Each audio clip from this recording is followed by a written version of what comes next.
Smart FM. Smart Career. Sebagai seorang fresh graduate, kita sering mendengar istilah manajemen trainee ketika ingin memasuki sebuah perusahaan. Kira-kira apa dan bagaimana manajemen trainee? Pada kesempatan podcast Smart Career kali ini, saya William Darmawan akan berbincang soal serba-serbi manajemen trainee bersama dengan karir konektor Teh Mia Marin. Halo Teh Mia. Mas William, apa kabar? Halo Smart Listener semuanya, kembali lagi di podcast kita. Selalu saya bilang podcast kita Smart Listener yang aduhai. Wah, agen dunia akhirat. Pastikan bahwa podcast kita kali ini nggak cuma bermanfaat untuk dunia, tapi juga akhirat. Wow, dalam banget ya. Sekarang kita bahas manajemen trainee. Apa sih itu manajemen trainee? Manajemen trainee adalah ada dua kata, manajemen dan trainee. Jadi maksudnya ini adalah biasanya fresh graduate gitu ya. Mereka adalah calon-calon kandidat dari perusahaan yang nantinya akan masuk ke manajemen gitu. Itu dari sisi perusahaan. Tapi kalau dari sisi kita sebagai mahasiswanya gitu ya, boleh nggak sih saya bilangnya bahwa manajemen trainee itu adalah tanda kutip mahasiswa tahan banting. Maksudnya apa? Karena disinilah proses di mana kita sudah berbeda nih, udah transformasi. Yang dulunya jadi mahasiswa, akhirnya transformasi menjadi karyawan. Kalau dulu mungkin kita hanya belajar, mendapatkan nilai gitu ya, tapi justru pada saat di perusahaan itu benar-benar totally different. Beda banget, karena kita dikasih tanggung jawab yang sebelumnya kita belum pernah gitu ya. Kita dikasih banyak teori-teori, tapi juga praktek-praktek, dan pastikan bahwa pada saat teman-teman, wah udah dapat kerja nih, asik nih, seru nih gitu ya. Padahal ya, untuk teman-teman semuanya nih yang lagi MT, perusahaan itu nggak akan terima kita kalau nggak ada masalah. Oke. Setuju nggak? Kalau nggak ada masalah, maksudnya gimana nih? Maksudnya gini, kayak misalnya di Smart Listener gitu ya, misalnya masalahnya satu, misalnya kurang penyiar, berarti kan cari penyiar.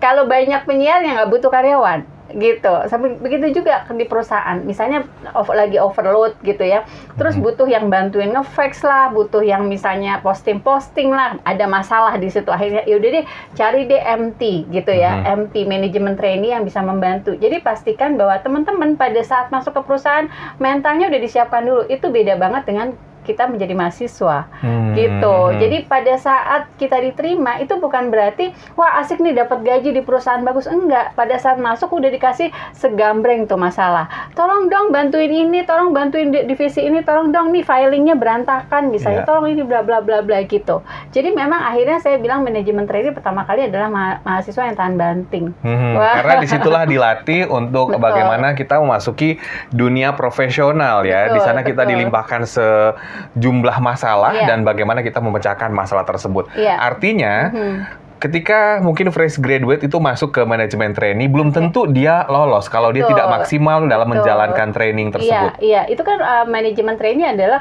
proses sebelum masa probation justru. Jadi dia masih bicaranya perkenalan dari semua divisi-divisi yang ada di perusahaan gitu ya. Nah, biasanya juga manajemen trainee ini sesuai dengan kebijakan perusahaan. Ada yang cuma 1 bulan misalnya gitu, ada yang lebih dari itu, tergantung dari kebijakan perusahaan. Dan itu tergantung lagi, kalau memang bagus gitu biasanya akan di-hire oleh perusahaan, tapi kalau nggak bagus ya akhirnya cuma sebagai MT aja gitu. Nah, bedanya dengan leadership training apa? Kita juga sering mendengar istilah leadership training ya. Nah, ini bedanya dengan manajemen training apa, Mbak? Kalau manajemen training lebih fokus ke kita diberikan teori-teori terkait manajemen, pekerjaan-pekerjaan, tanggung jawab dan lain-lain.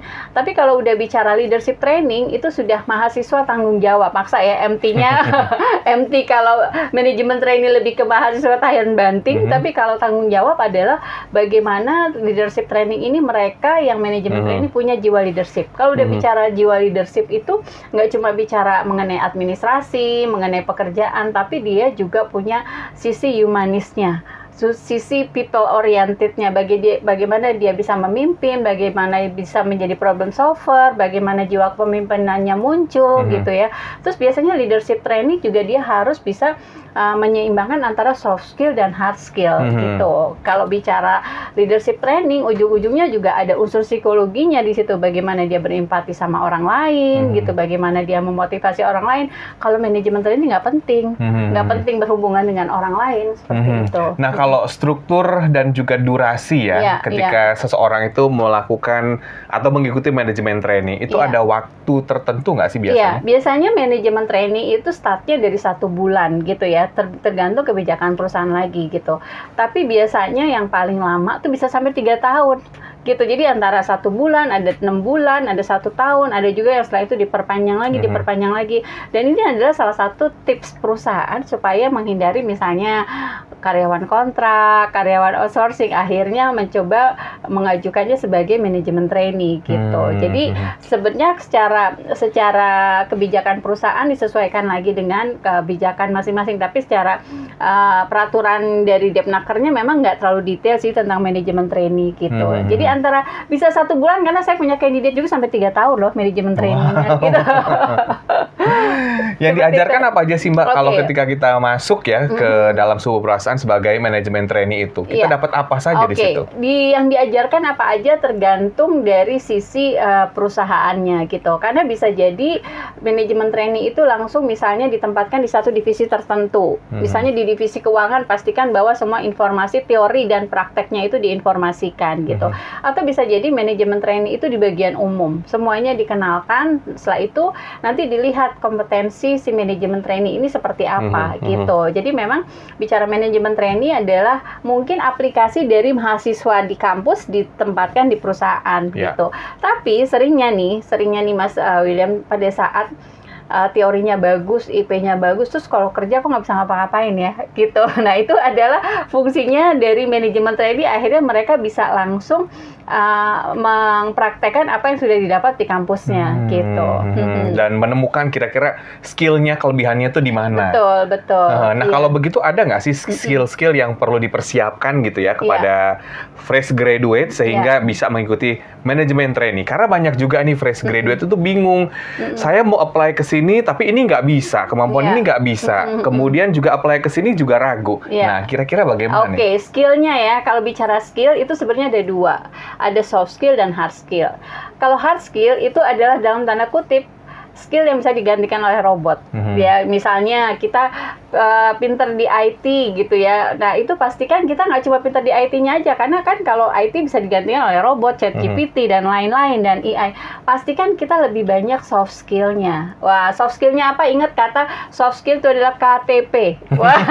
Apalagi nih KTP? KTP untuk diterima jadi manajemen trainee, pertama kali di era saat ini adalah perlu kreativitas. Setuju nggak sih? Setuju. Jadi nggak cuma sekedar IP, nggak cuma sekedar kampusnya bagus, nggak punya kreativitas, Anda akan kalah bersaing dengan mereka yang kreatif. Kreatifnya apa aja terserah gitu ya. Bisa dari sisi sosial medianya, atau mungkin Anda punya bikin portofolio yang membuat perusahaan, wow, ini Anda kreatif sekali gitu, atau mungkin pakai saya kreatifnya maksa, pakai kata-kata maksa gitu. Itu adalah salah satu keunikan yang harus kita tunjukkan, itu kreativitas. Kedua adalah komunikasi, karena proses manajemen trainee itu nggak cuma ngelihat CV, pasti Anda akan diwawancara, di interview. Kalau komunikasinya satu arah, kayaknya udah selesai tuh gitu ya. Itu adalah KTP ya, kayaknya adalah kreativitas dan komunikasi. Kedua adalah T. T-nya apa? Pastikan Anda punya teman, punya networking. Jadi kalau Anda sudah jadi manajemen trainee, pastikan teman Anda jangan teman-teman yang kuliah aja, gitu. Jadi Anda juga punya teman referensi, misalnya, oh saya punya teman Mas William misalnya salah satu petinggi di Radio Smart FM. Jadi akhirnya grade-nya itu juga bertambah, karena pada saat kita manajemen trainee suka diminta referensi. Oke. Jadi referensinya misalnya, referensi saya Mia, mahasiswa tingkat 2 di kampus, itu nggak nyambung tuh gitu. Jadi pastikan teman kita, networking kita adalah di dunia perusahaan juga gitu. Dan T-nya kedua adalah terampil. Terampil ini adalah gercep, update dengan situasi kekinian gitu ya. Jangan sampai kita bicaranya misalnya sudah bicara TikTok gitu, dia masih bicaranya Lotus gitu. Itu zaman jadul banget ya. Zamannya saya banget. Sumpah nggak tahu termnya saya. Itu angkatan kelihatan berapa umur itu, banget ya itu. Kayaknya sebelum kemerdekaan gitu. Jadi terampil ini adalah bagaimana kita bisa gercep, bisa satset gitu ya. Bisa terampil melakukan sesuatu gitu. Kalau bicara terampil juga sesuai dengan keahliannya kita masing-masing. Kalau dibilang, oh saya nggak punya keahlian, pasti bisa, tinggal digali aja gitu ya. Dan KTP, kayaknya udah ya tadi. Coba inget nggak KTP? Kayaknya kalau singkatan lebih gampang ya. Kaya kreativitas, komunikasi. T-nya adalah kita harus punya teman, networkingnya pastikan ada lebih tinggi dari yang di kampus ya. Terus terampil. Terakhir adalah P. P-nya apa? Pikirnya analitis gitu. Kita menganalisa sesuatu. Jadi jangan gampang percaya. Kalau ada apa-apa kita harus analisa, itu salah satu skill yang dibutuhkan gitu ya. Terus juga adalah problem solving. Kembali lagi bahwa perusahaan nggak akan butuh manajemen trainee kalau nggak ada masalah. Setuju. Kalau kitanya nggak bisa menjadi problem solver, yang ada malah kita jadi troublemaker di situ. Jadi nambah masalah. Nambah masalah. Bikin Jadi perusahaan pastikan- jadi makin pusing ya. Iya, yang harusnya bisa membantu problem solver gitu ya masuk, tapi ini sebaliknya gitu. Jadi pastikan dari KTP ini Anda gali terus, pastikan bahwa akhirnya Anda tidak mencari, justru bisa jadi perusahaan yang mencari Anda. Wow, luar biasa, perusahaan yang mencari kita ya. Nah, kalau begitu tentunya kita juga butuh tips ya dari Teh Mia sebagai karir konektor.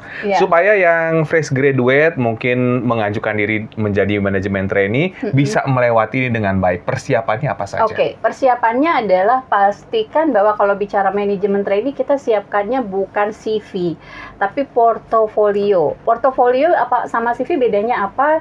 Karena kalau portofolio lebih banyak pencapaiannya, aktivitasnya, dan mungkin kita kalau misalnya ikut organisasi ditulis misalnya pernah ikut organisasi apa, jadi panitia apa gitu. Itu lebih menggambarkan aktivitas kita secara detail. Kalau CV kan lebih sekedar identitas diri. Jadi Anda pastikan portofolio Anda itu Anda explore, dan Anda pastikan juga kalau misalnya di kampus gitu ya, jangan kupu-kupu kuliah pulang gitu ya, tapi pastikan Anda juga ikut kegiatan organisasi. Karena biasanya manajemen trainee yang dibutuhkan sama perusahaan saat ini gitu ya, selalu ditanyanya bukan IPK-nya, kampusnya, tapi kegiatan apa yang kamu ikuti selain belajar di kampus gitu. Jadi kalau misalnya Anda ikut kegiatan-kegiatan lain atau misalnya ikut organisasi atau perusahaan-perusahaan yang banyak, mungkin kan banyak ya perusahaan-perusahaan yang dari kuliah pun diterima, misalnya kayak asuransi atau banyak lah ya, ada MLM atau apa, Anda ikutin aja, itu adalah bagian dari portofolio Anda, dan pada saat menjadi manajemen trainee, perusahaan melihat bahwa Anda tuh KTP tadi punya kreativitas, mungkin di situ juga akhirnya Anda bisa menambah teman, networking gitu. Jadi memang pada saat ini adalah Anda coba ini dulu ya, menanam dulu banyak-banyak gitu. Jadi nanti memetiknya tuh biasanya pada saat waktu yang tidak ditentukan. Jadi jangan belum apa-apa wani piro. Wah. Nanti ditanya siapa lu gitu. Luar biasa ya tips yang disampaikan oleh Teh Mia pada podcast Smart Career kali ini. Semoga bermanfaat dan sukses selalu untuk Anda yang mungkin baru lulus atau mungkin sedang berkuliah. Keaktifan kita di kampus, di organisasi itu sangat dinilai ketika kita ingin masuk ke sebuah perusahaan sebagai langkah awal. Setuju ya, Teh Mia ya? Dan semoga tips yang disampaikan bermanfaat. Akhirnya saya William Darmawan beserta dengan Coach Mia mengucapkan terima kasih. Sampai jumpa. Smart FM. Smart Career. Make your future better.